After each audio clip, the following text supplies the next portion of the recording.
episode 14 of the podcast series. Today I have Dr. John Ozenosky. Perfect. Pretty good, right? Perfect.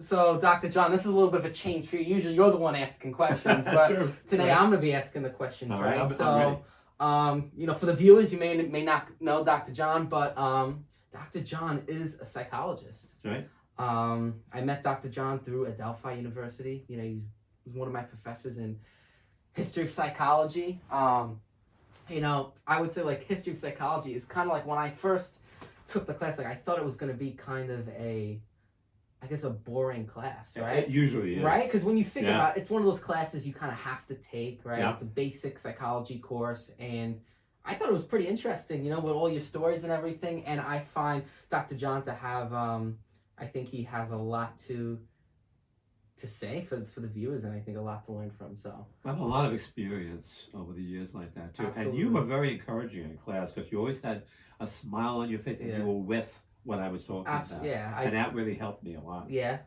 Because some people were not all that enchanted. Yeah, right? I know. Listen, the class, just for the viewers, the class was, I think it was 9:25, right? 9:25. 9:25. So, 9:25 on a Tuesday, Thursday, some of the kids there weren't exactly, roaring to go, right? Yeah. I think that's fair to say. I say to my people, I have to do a lot of dancing in that because it can be very boring. Absolutely. So I have to try and, associate things with a more modern society and sociology. Plus, I have all the experiences of my patients. Of course, I never mention any names or anything like that. Everything is private. By just talking generalities like that. I think it helps when you can link it up like that to something that is practical. Like Absolutely. So Dr. John, right? So I think, a lot of the people I've had on my podcast are usually like my age, some a little younger, some a little older. So I have to say, like, you are the oldest person on my podcast, which is pretty awesome. I'll try to get through it. Yeah, right? So how old are you? I'm 77, but 77. because of the fact that I denied that, I say I made up this thing that I'm 70-17. Yeah, right? I have to say, like, you have so much energy, let's face it, you have more energy than most college kids, I appreciate that. And I try to keep myself in physical condition because this job also... I see you got the weights. Yeah, absolutely. Can be very demanding and... it's not an easy thing to do, because especially with some, I told you about some of my previous patients like that. Some of them are not easy to deal with like that too. Yeah. So how do you keep your youthfulness, your sharpness? Well, I think one of the things is, unfortunately, one of my good friends just died from COVID about 2.5 years ago. But I hang around, and I can show you later on. I have pictures of my bicycle buddies. Gotcha. And this guy, unfortunately, who died was amazing because he had an unusual combination of being a forensic psychologist, working with serial killers in the hospital, as well as being a professional magician. Okay, wow. How's that for a combination? Yeah, that's something else. And he was just a maniac in the best of senses like that. Yeah. And we had such a good time because every summer we would do 2 major bike trips of 5-6 days. And the second one was a repeat, but every year I would design the course we were on. And we did bike trips anywhere between like around South Carolina all the way up to Nova Scotia. All the way in between we've done bike trips, like usually a 4 or 5 day bike trip. Do you still go on those bike trips? Not since he died, because that was a big loss. But with some of the people that I know from my previous jobs, because I was a school psychologist, as you know, we do Wednesday bike trips. Gotcha. So that they average out to be about 25 miles for a Wednesday. And sometimes we have 1, 2, or sometimes even 3 swims in between, because we go out to the North Fork primarily, although there are a couple of trips on the South Fork as well.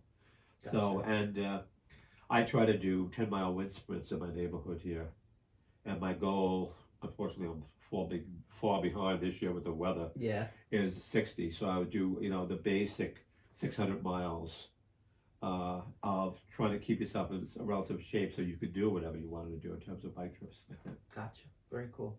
And then another thing I want to talk to you, especially at 77, right? Most people your age are retired, right? That's true. So why, I guess, why did you not follow that traditional path of retiring? Well, one of the things that I believe is that men are not good at retirement. Women are much better. And the reason why, I think, is women have a lot of girlfriends to hang around together. A lot of men are not that social. They don't reach out that much. And I always thought that, it's a good thing to keep busy and to leave your house. Because I could do all my work here. Yeah. And it sounds good, but it's not necessarily that good for me. And I want to meet, new people, and all those people in Delphi have been very nice to me like that. And it's been a great experience. And hard to believe, next year is my 15th year there. Wow, that's crazy. Can't keep a job. Wow. So obviously we're not starting with it, but I would like to get into your background. Okay. Are you from around here? Actually, I was born in Flushing, in Queens. Okay. And we moved, pretty late in my life. But I had gone to live in Port Washington for a while. As a matter of fact, one of my former students at another university, I mentioned that I was looking for an apartment. I guess I was in my early 30s. And he comes up to me and he says, I have West Coast living on the East Coast. I said, what does that mean? He said, I'll give you the address. It was in Port Washington. And it was a garden apartment complex on Manhasset Bay with an in-ground pool on the water. So I was there for 8 years having fun. And it was just a tremendous area there like that. Wow, that's awesome. So that's how I kind of broke away from the Queen scene. And and what had happened is, my father owned a bar. Okay. And let's just say that he used to cash checks from time to time. And the second time he was held up, and the second time he had somebody with a gun to his head, I said, Dad, I think it's time to call it quits. But he retired pretty late in his life. He was, I would say, probably in the 80s. Oh, wow. When he retired like that. And my grandmother, she broke the code. And she was a woman like in the 20s and the 30s who owned a bar. She really ran the place herself. Wow. So she was a woman ahead of her time like that too. Yeah, because back then, women didn't really work much. That's It was kind of an uncommon thing. No less being in charge like that. Wow. And she, I told you guys in the class a couple of stories about how she was a character. Let me tell you. So would you say like your father is I don't know if you can say maybe like a reason or maybe a driver where like you look at your father and you say, well, he didn't retire until his 80s, right? So do you look at that and say, well, that's kind of how I want to live my life? Possibly, but I just feel young. Yeah. And I don't feel my age, which I think is a good thing. Yeah. And I attribute that to a certain extent to my athletic background. I played every sport twice. Yeah. Gotcha. And then I want to talk about because I know you mentioned him, time to time in class, like your brother, right? Yeah. So your brother's older than you? He's 9 years older than I am. 9 years older than you. Wow. And he was in a lot of ways my role model because he's a psychologist also. And I told you guys in class, people would say, how come the two of you are psychologists? I said, well, it only makes sense because my father did the medication, pour the drinks. Yeah, right. And we did the verbal, interaction like that. Did you ever think to take over the bar? No, because my father, inherited the bar, and because he has a brother, and it just got very tough. Yeah. Like the example I gave you from him, and so what happened was, in this neighborhood, I put down a down payment on a house, not this house, but another house. And I said to him, listen, I haven't paid for the house yet or moved in. And I was living out of the water in Port Washington. I said, why don't you guys, my father and my mother, why don't you take the house, and, you sell your other house and you can pay for it like that. And they did. They stayed here very happily for, 7 or 8 years, I guess, then too. Gotcha. So, I want to go back a little, right? So let's just say for just like a timeline standpoint, you're in, we'll say, going from high school to college, right? Yeah. Now your undergrad was in psychology. Yeah. Right? So was your brother, because he's 9 years older than you, right? Yeah. So did he already have his PhD in psych at that time? He was going to graduate school. He was going to grad school. That's for sure. Gotcha. At the time. Gotcha. And I think I told you guys in the class a story where I was thinking about becoming an artist. Really? And then, and a lot of psychologists have that background, that artistic background. Interesting. And when we talk about the history of psychology, you see some of them have that background. And then I took my first art course because I taught myself everything I knew about art. Yeah. And I realized I was the least talented person in my art class. Really? You know, you may want to think about having another profession like that. Did you start off as an art major? No, I started off as a psych major. You did. And as I told you in class, you had to be a philosophy minor in those days to have the way of thinking, you know. Yeah. And eventually I got into psychology. I liked it. I liked the whole, it was interesting, experience-wise and stuff like that.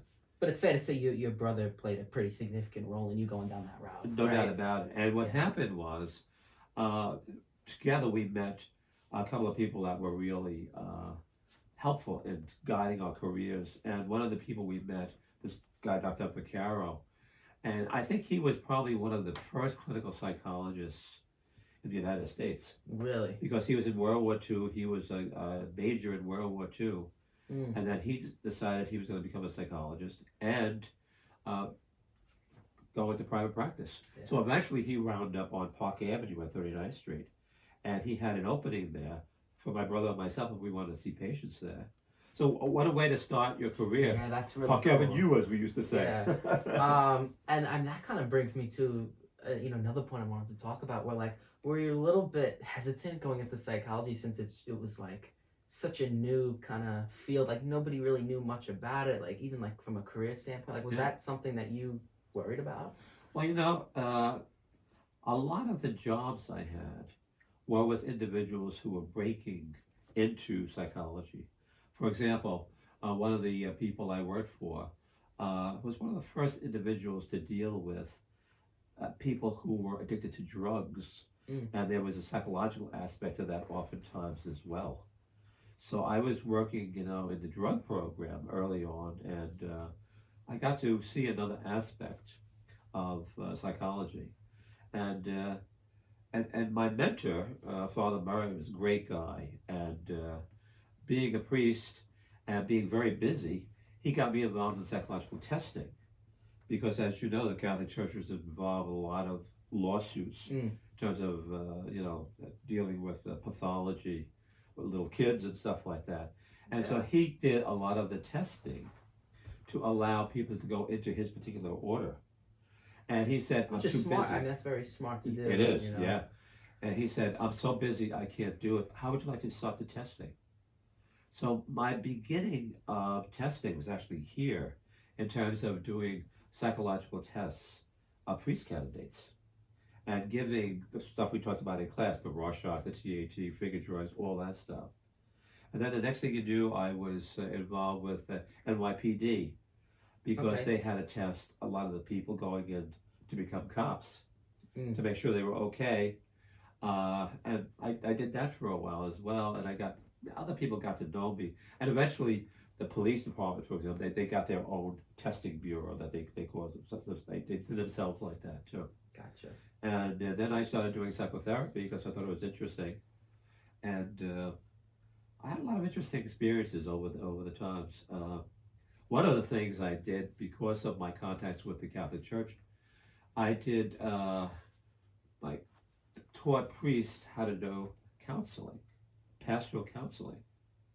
And I went out to the seminary of the Immaculate Conception. Yeah. I've been there. And I worked out there teaching. So I have a broad crazy background. You did all sorts of different jobs within psychology. I think I was lucky because people liked me who were my professors, or they were big shots in the field, that they gave me opportunities to do all these things. And I think it really helps when you teach to have the real experiences like that. Absolutely. But even to go back even further, right? Like before we get into the careers that you've had, right? Like I want to talk a little bit about you in the military, Yeah. Right? You were in the Army. So, like, you graduated, in undergrad. You got your psych degree. Yep. And I'm assuming you probably wanted to right away go into grad school. Right? I got into grad school. You did get into grad school. And then all of a sudden I got that letter saying you got to go to Fort Hamilton and get your physical. So you didn't have a choice. You had to. No, there was no choice. I was going to be drafted one way or the other.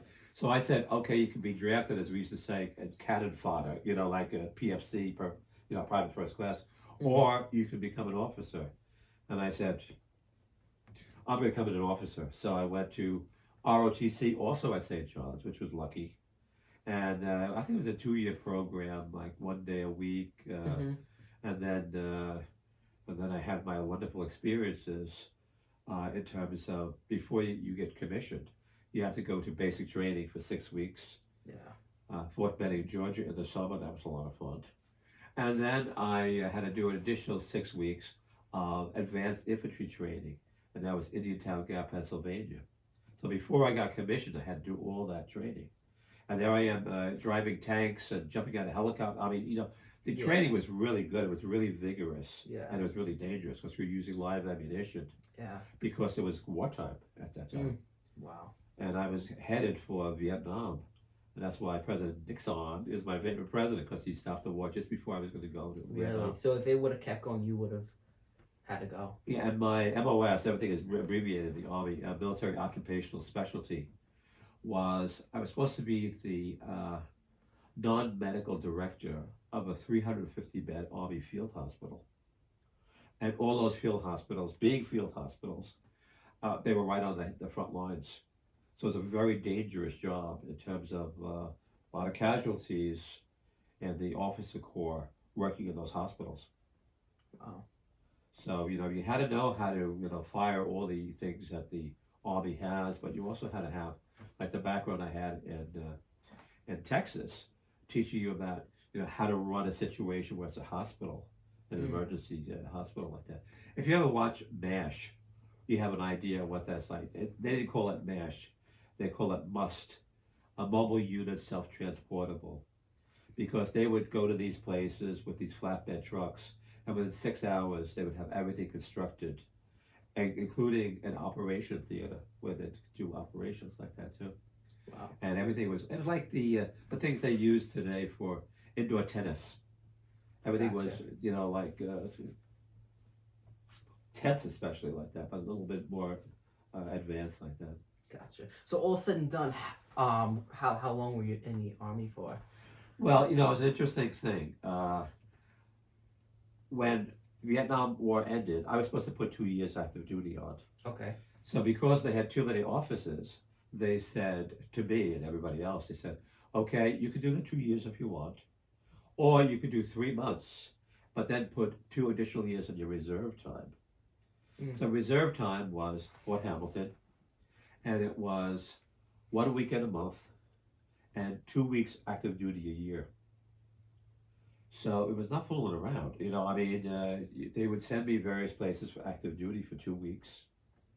And then I was supposed to report in a medical unit at Fort Hamilton. So I got there, and all of a sudden I found out that the guy who was in charge of the enlisted people was leaving. And so all of a sudden I was in charge of all the enlisted people. So eventually I became a detachment commander, and it was a long story. Yeah. But I was really lucky because all the people there were good. And that's where I met Sabu, my first sergeant. Okay. And he and I were like birds of a feather. We had a great relationship for 8 years when I was in there. Wow. And one of the great things about it is at the end, in those days, officers and enlisted never commingled. Yeah. He and another top sergeant, when I retired, took me out for dinner. I thought that was a very nice really thing, cool. Like that. Yeah. We had some interesting experiences over there too. So you were in there for a while then, 8 years. About 8 years. 8 years. So now, were you doing, during this 8-year period, was it kind of like you were also studying in grad school as well? Oh yeah. So you were doing both. Yeah, I was trying to do both like that. That's really cool. That they let you continue your studies. You know. So after the 8 years, not only did you finish, your time in the Army, but you also graduated with a PhD. That's right. That was 1974. I graduated with my PhD. Did the Army pay for it, or? No. No, they didn't. But they didn't have to because I was on scholarship, like I said before. Very cool. So that worked out very well. Yeah. And as a matter of fact, I was a second lieutenant, then I automatic first lieutenant, and then I became a captain. And I didn't know whether I wanted to use my PhD to become a captain, but I didn't. I let them give me the promotion because of my work. Gotcha. So I was kind of happy about that too, like that. Mm. I had a lot of interesting experiences like that too. Yeah. And then I guess another thing, right? So you did some different jobs, right? And then eventually you became a school psychologist, right? So was that like right after the army you went right into school psychology, or did you wait a little bit? I waited a little bit. You See, did. like I told the class, for 15 years I was self-employed. Wow. Because I had all these connections, and I was, making good money. But then I told you guys, my mother said, "You're making good money, but you got nothing." I said, "What do you mean?" She said, "You have no retirement, and you have no medical coverage." So all of a sudden, my brother finds an ad in the Times when they used to do that, school psychology job open in Elmont. And so I said, How old are you at the time? I guess I was, that was 20 years. I guess I was in my early 40s, probably like that. Really? Yeah. Okay. Yeah. So I go there, just kind of a whim because I really didn't have that much experience. I had certification as a school psychologist, but things just worked out. It was meant to be this thing. Yeah. Wow. Was school psychology kind of a new thing? Relatively new. Yeah. And they were changing it to make it more inclusive, to do things like that too. And it didn't hurt that I had a background in clinical psychology like that too. Of course, yeah. And because I had a lot of interesting stories, some of which I shared with your class like that too. Yeah.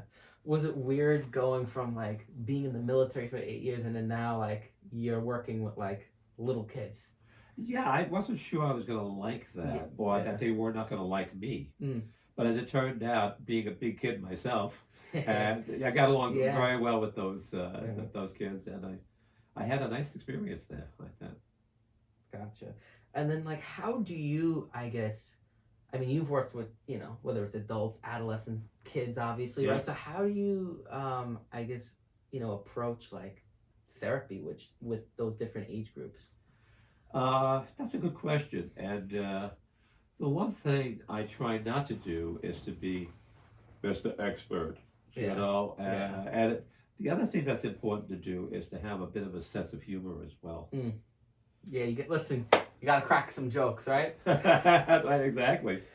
And one of the things I had a kid who wasn't a kid, he was probably 18, 19 years old, who was agoraphobic. He refused to leave his house. Oh, man. Even though he went to college for a while, and all of a sudden he regressed. And so his parents wanted him to see me. They found out about me in some ways. And they had to actually almost kidnap him and throw him in the car. Yeah, wow. And I told you guys a story.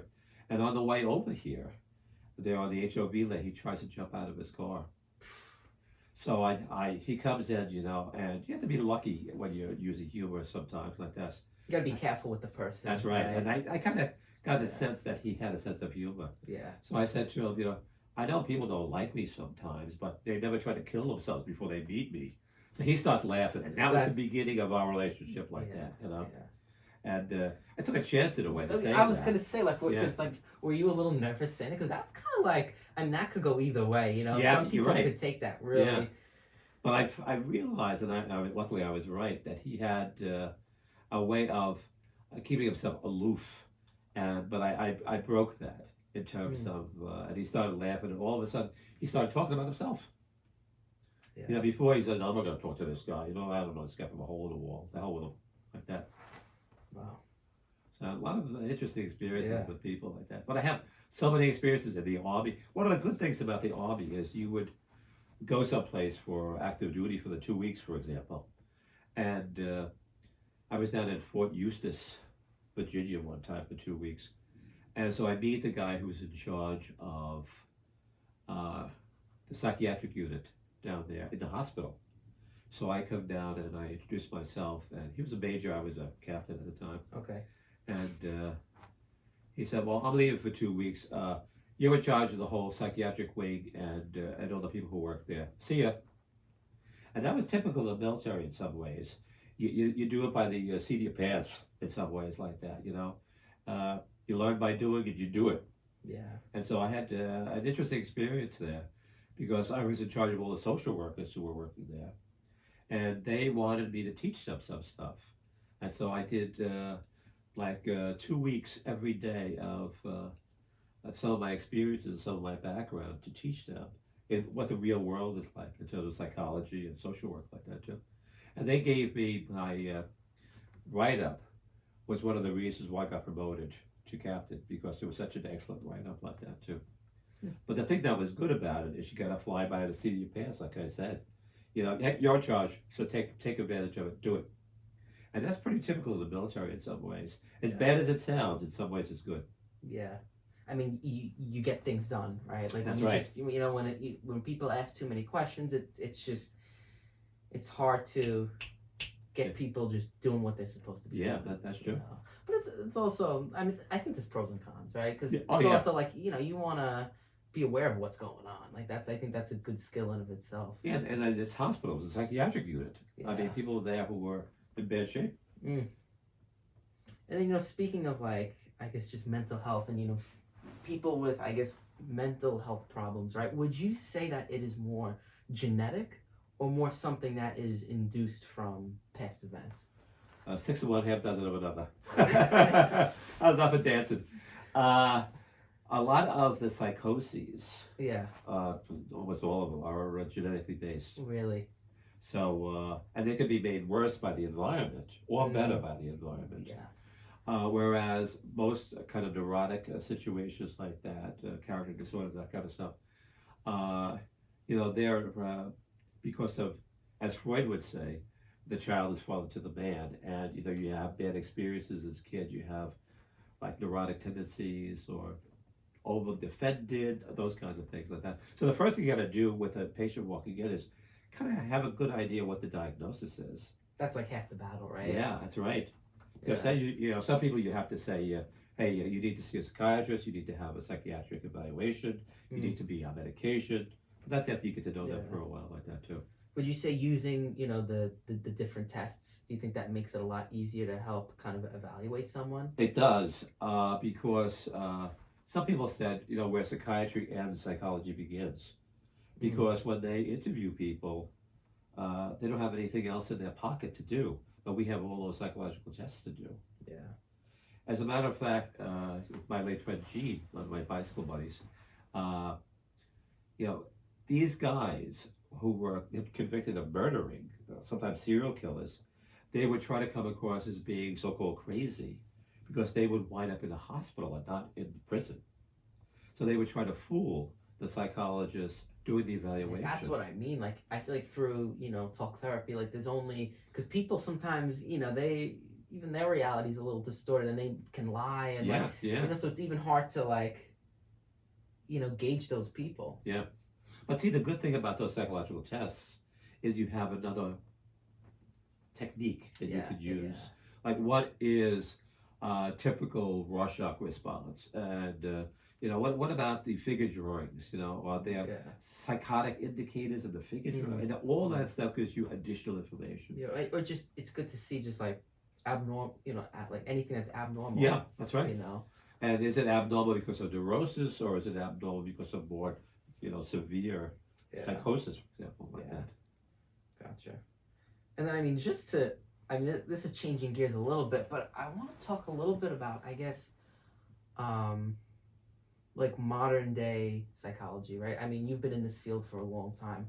So how have you, I guess, you've got to see the field progress. Like, how has it been? Like, are you, do you think it's progressed in a positive way or a negative way? Well, in some ways it's positive because I feel that they have the capability of understanding more. More research has been done, both in psychiatry and psychology.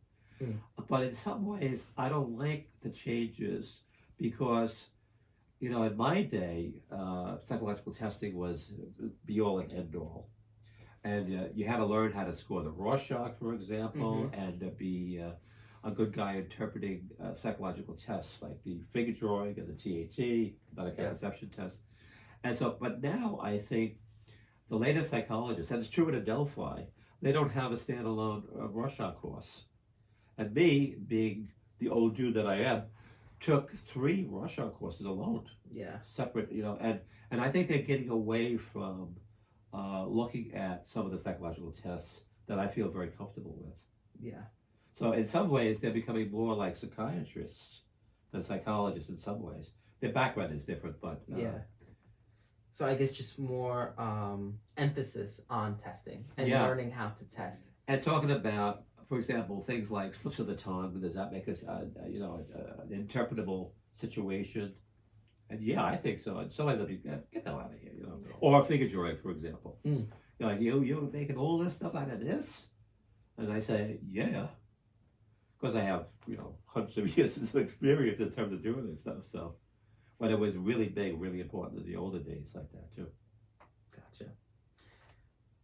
And I mean, even this question's a little off gear, too, but I'm just curious your thoughts on, I feel like in this society, right, people, I'm going to say with families, right, like people are getting married less, right, there's more divorce, people are having less kids, I would say there's less, like, nuclear families. Right? Do you think that's concerning? It might be. That may be an indication of narcissism to a certain extent, too.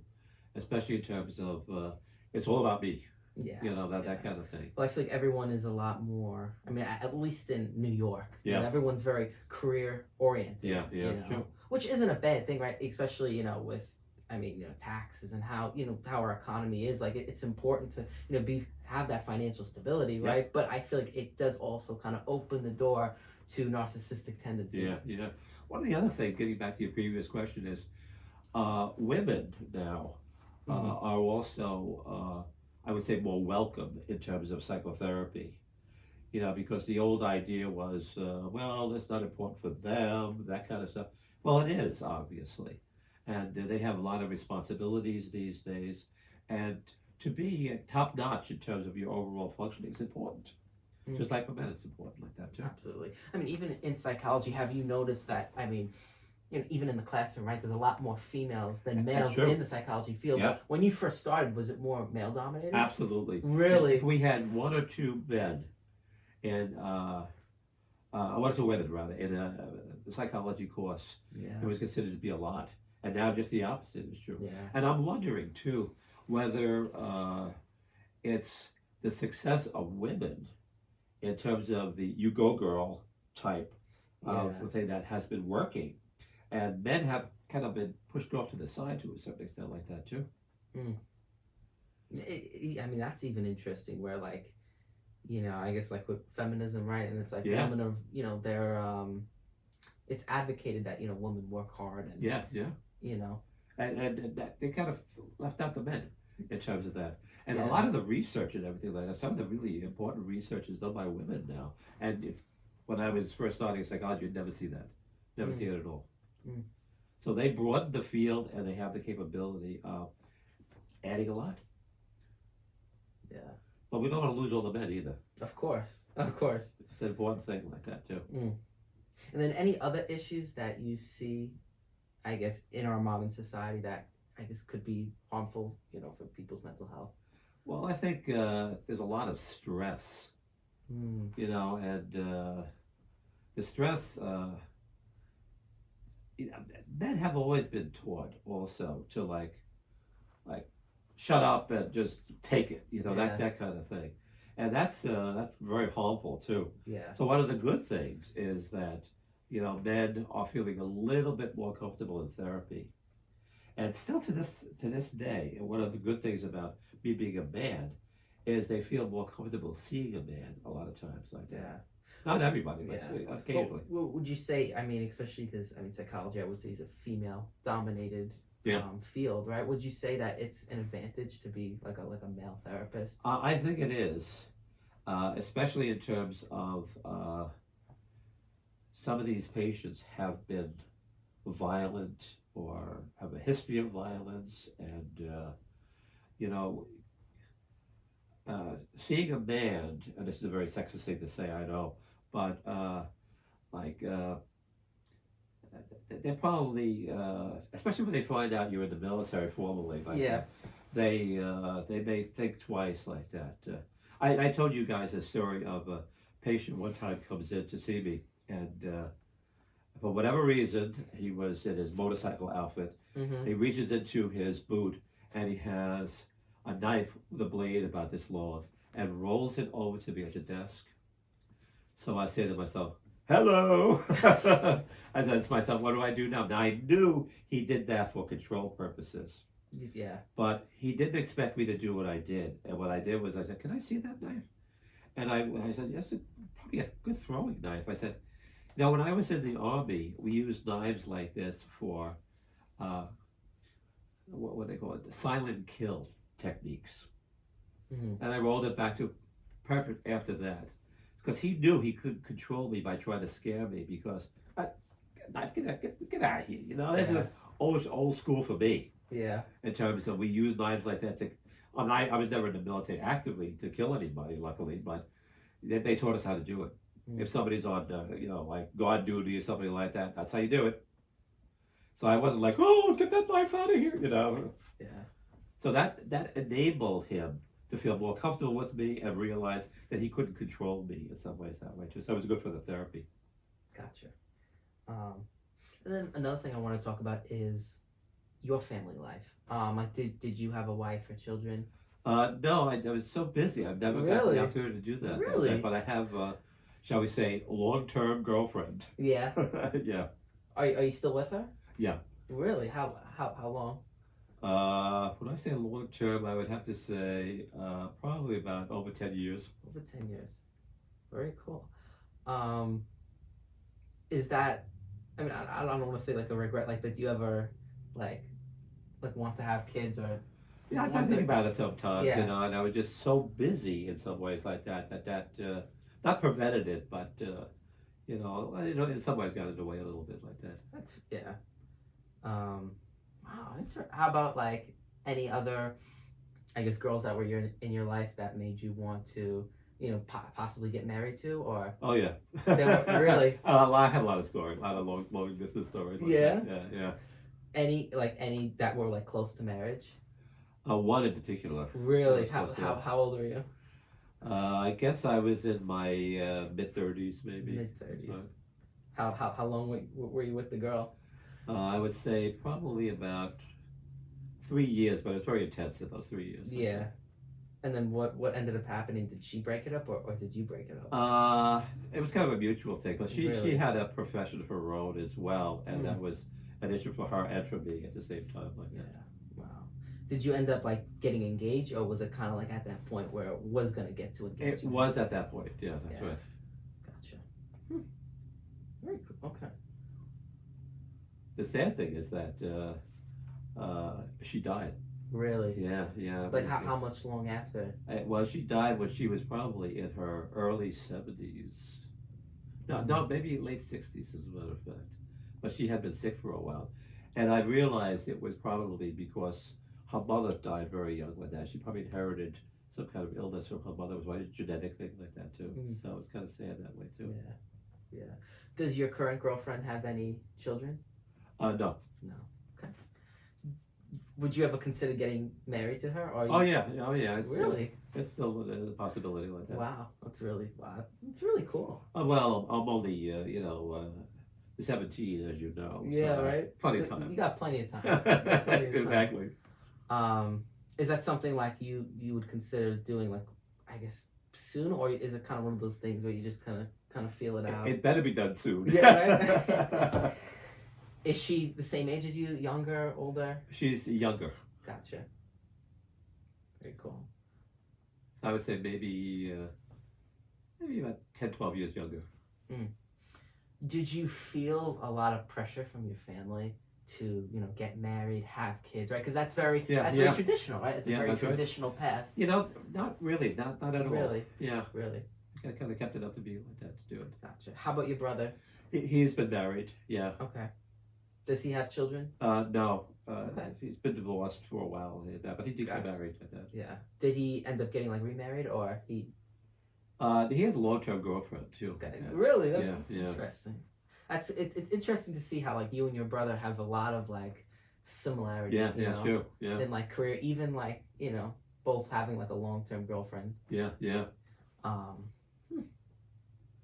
The interesting thing too is I got him involved with cycling too, and so he became part of the foursome we had. Do you and your brother live close by? Yeah, he's in the general neighborhood here. Gotcha. Would you say that you and your brother, I guess, just like do a lot of things together? Like, would you say you two are very close? Yeah, I'd say we were very close. Yeah. Do you have any other siblings? No, that's it. Oh, very cool. How about when you were, let's say, I would say usually like between 30 and 40. I would say that's when like a lot of people get, whether it's pressured or they feel that societal pressure to, kind of go down that route, But you said you didn't really feel it much. I was so busy all the time like that. Yeah. And, I said to my parents, I said, listen, I got my PhD now, I'm not going to kill myself, And then all of a sudden, for a period of time when I was doing the psychological testing, I was working 7 days a week.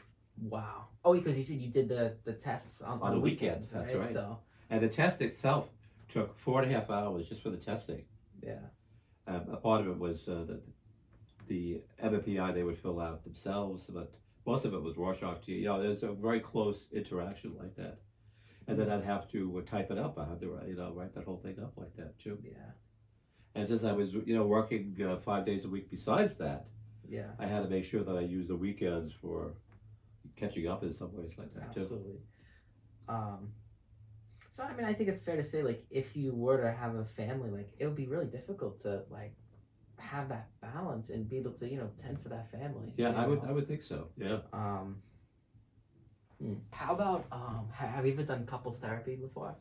Just once or twice, as an adjunct to some of the therapy I was doing individually with. This was actually we did it twice. Once with a woman and once with a guy. Gotcha.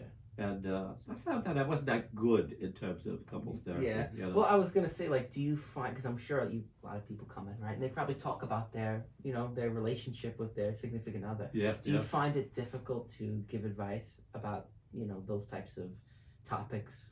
Well, relationships are relationships in a lot of ways like that. I know there are differences in terms of commitment and things like that, but it's a tough thing to do.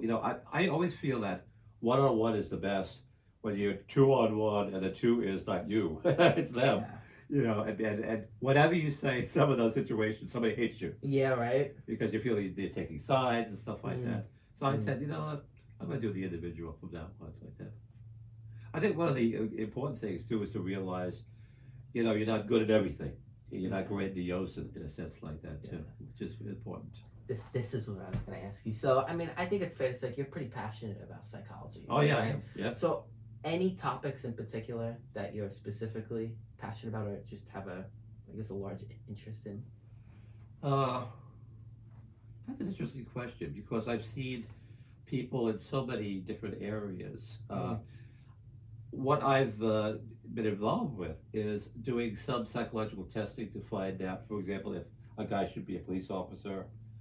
And I told you the story about, should a guy be a locomotive engineer ferrying passengers or freight?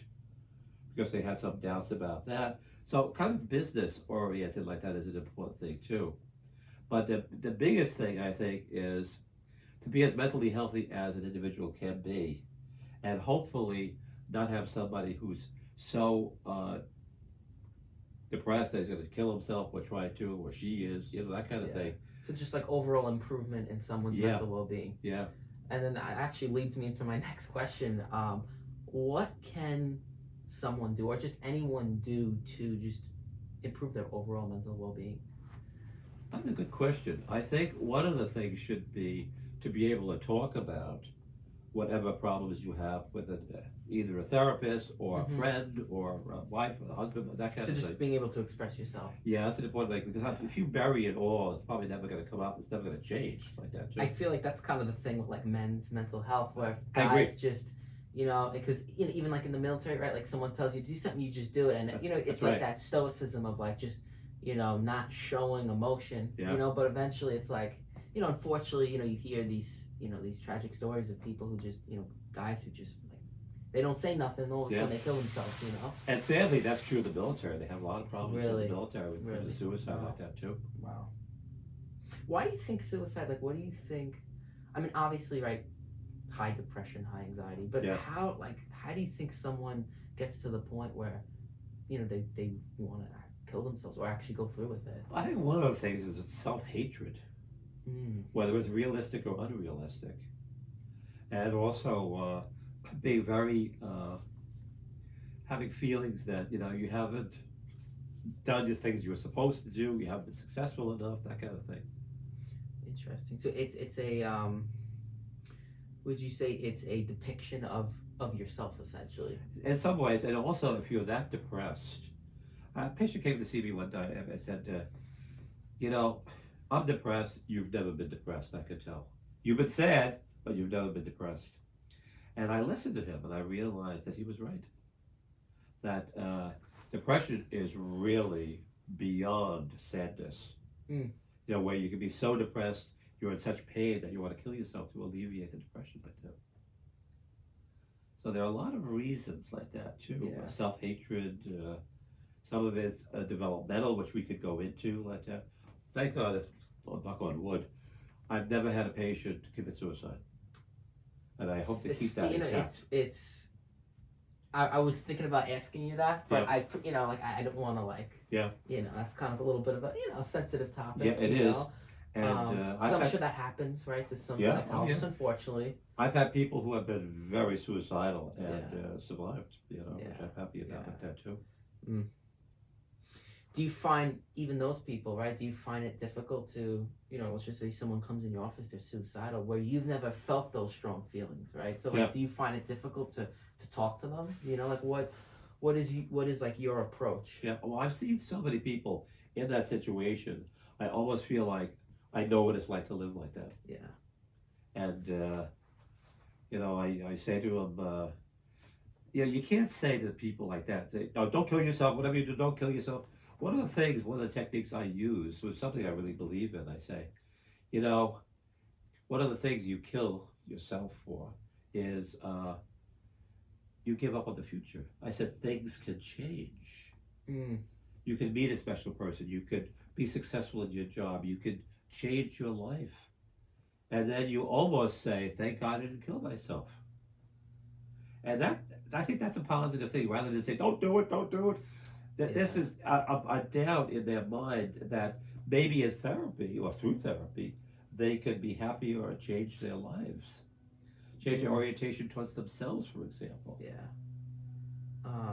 So it's kind of like changing that. I'm sure people who, you know, you've encountered that are suicidal tend to have a very like pessimistic attitude, right? So it's kind of changing that pessimistic into more optimistic, right? Because, you know, you can always think of the worst case scenario, but there's also the best case scenario, which might not happen, but I think realistically it's probably gonna be somewhere in the middle. That's right. That's true. But, you know, kind of like what you're saying, where there's always like things can always change, right? For better or for worse. Yeah, and hopefully with therapy it'll be for the better. For the better, absolutely. Like that. Would you say that? I guess, you know, positive affirmations, right? Like just good, you know, positive self-talk. Like, do you think that is, I guess, legit? Like, do you think that really can work? Well, I think, especially being in therapy and realizing that your therapist actually likes you, and respects you, can have an impact on you in a positive way like that. Have you ever, you know, you hear about it in movies sometimes, right? Where, you know, let's just say a female patient comes in and you're talking with her and, you know, maybe she like, I guess point being is, have you ever had a patient like kind of fall in love with you? It happens regularly. Really? Especially when I was younger also. Yeah. But it's called transference. Yeah. Where you could be fugly and old or whatever, and they can still fall in love with you like that too. Yeah. And how did you, I guess, deal with like, have you ever had a patient say, Dr. John, like, I really like you, like, can we go on a date? And you just had to be like, I'm so, like, no, He we said, can't. no, Really? it's not allowed. That's right. Yeah. And then if, I guess when that happened, did you have to unfortunately, like, tell the patient, like, you know what, like, I don't know if I can keep seeing you, like, you might have to go to another person, or. Well, it depends on if it lasts for a long time like That's that. fair. If they get over it, to a certain extent. Were there any more, I guess, severe or severe instances where you really did have to, like, where it was a long, someone really, like. Well, the one thing I tell the class that years and years and years ago, I got a referral, and the woman who was referred to me was a former centerfold in Playboy. Mm-hmm. And I was kidding around with the class, and I was saying, like, eye contact, because she used to come in with these really sexy outfits like that, too. Yeah. And I didn't want to encourage the transference like that. Absolutely, yeah. So I was laughing to myself in terms of that. And when she would cross Park Avenue when I was out in the city, I would hear horns, I would hear, hey, baby, that kind of stuff. Because she was just gorgeous like that, too. Yeah. So I said, watch your counter transference to myself, because it works both ways, obviously. You can fall in love that way, too. Mm. So, yeah, at least when you know what's happening or you studied it in school, that can help you prevent that from happening like that. Gotcha. And then this is a little bit changing gears, right? You've been a professor for some time, right?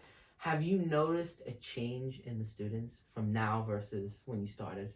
Yeah, I have. First of all, what we said before, many men, few men in classes. The other thing, too, is, especially my time, people were really compulsive. They would never miss a class. They would do their assignments early on, and I think the motivation in terms of being compulsive in terms of education has changed. Much more lackadaisical like that. So you would say, I guess back in the day, the motivation, right, the drive was just a lot higher than versus now. Yeah. Right? Why do you think that is? The competition was that maybe it's because since they were mostly men are competitive with other men in some ways. Yeah. I know women are too, but maybe that has something to do with it too. Mm. And the other thing too was they realized how difficult it was to get into, for example, psychology. Like to get into graduate school psychology, but especially doctoral programs. They always said that it was more difficult to get into a PhD program in clinical psychology than to go get into medical school. Really? So people said, hey, I got to clean up my act. Otherwise, I'm not going to have a prayer in terms of that. Gotcha. So that was part of it, too. They realized the competition was severe. And they wanted to be a psychologist. You had to earn it in some ways like that, too. Yeah, absolutely. Would you say, like, ambition, motivation, drive, like those kind of traits, would you say, are more genetic or environmental?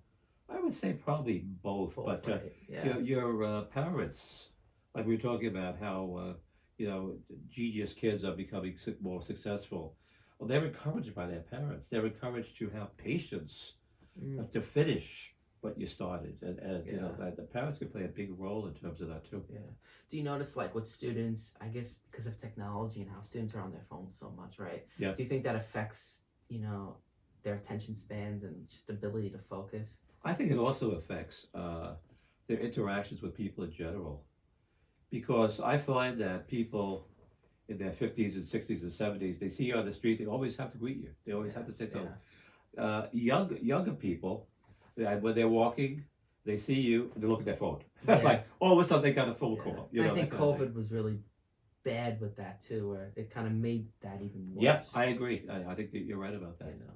Did you notice that during COVID you had a lot, maybe more, say, worse cases after COVID? I think, had a lot of people who were really dealing with certain issues, for example, life and death issues, that kind of stuff.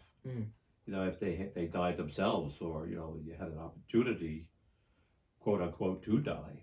Yeah. So the people had a lot of anxiety about the future, and like I said, one of my good friends died, and he worked in the hospital, and that was not a great place to be during COVID like that too. Yeah. And now I'm going to get into more, I guess you could say more thought-provoking questions. All right. So, what's one piece of advice you give students or clients that you wish more people followed? That's a good question. I would probably say, like the parents should say, stick with it. You know, keep at it like that. With whatever they're doing. Whatever they're doing, that's right. Whether it's psychology or whatever like that. And I was lucky in a lot of ways because everything I learned outside of psychology, obviously, is self-taught. Like I was interested in art, I taught myself how to draw. I was interested in tennis, I taught myself how to play tennis. Well, everything was from me. Yeah. So that was not such a bad thing either, because that self motivation, say, well, this is going to be hard, but I can do it. That kind of stuff. I think that helps people become successful like that. Gotcha. Because I feel like, especially in this day and age, a lot of people are very indecisive and very frantic. They're trying this. Like where do you draw the line? I mean, obviously it's good to try new things, right? Yeah. But it's also good to have a plan. Yeah. Well, in terms of psychology, I think one of the things is that successful therapists should have a pretty good personality, and they should have a sense of humor, like I said before. And people should want to go see them rather than, wait a minute, that guy's crazier than I am. They don't want to see somebody. And so I think that's helpful, especially as a therapist, in being able to get along with people, and various people of various ages. That helps too. Gotcha. Men, women, and 9 to 90, they say, that kind of thing. And then, from your perspective, right, what is the key to building a meaningful and fulfilling life? Well, that's a good question. I think that, having a successful orientation in terms of learning things throughout your entire life is a positive thing like that too. And I think that, relationships are very important like that too. Ongoing relationships too. And I also feel that becoming active physically, whether it's sports or just exercise or going to the gym or whatever, I think that's very important as well. Because, you can overdo the meditation, but you can underdo the working out stuff. And I think working out can be very important in terms of your own anxiety. Very therapeutic, right? Yeah, absolutely. And, it enables you also to feel younger than you really are, which I think is a positive thing too. Gotcha. And then what advice would you give your 20-year-old self? Keep at it. Keep it, okay. You'll be happy if you do. Yeah. Because I've had an interesting life. I mean, people come in all the time. They're interesting, fascinating backgrounds. And even in terms of psychological testing, with some of those priest candidates, you have a lot of responsibility. Should this guy be a priest? Or should he be imprisoned? I told you that one case where I felt that priest candidate was a potential serial killer. And I believe that too. It came up in the various psychological tests I was doing too. Gotcha. So that's the situation. And that's my life story. Wow. Any final thoughts? Well, thanks for inviting me. I think this was an interesting experience, and it makes me feel that you were comfortable enough to do it with me. Yeah, absolutely. Dr. John, thank you so much. My pleasure.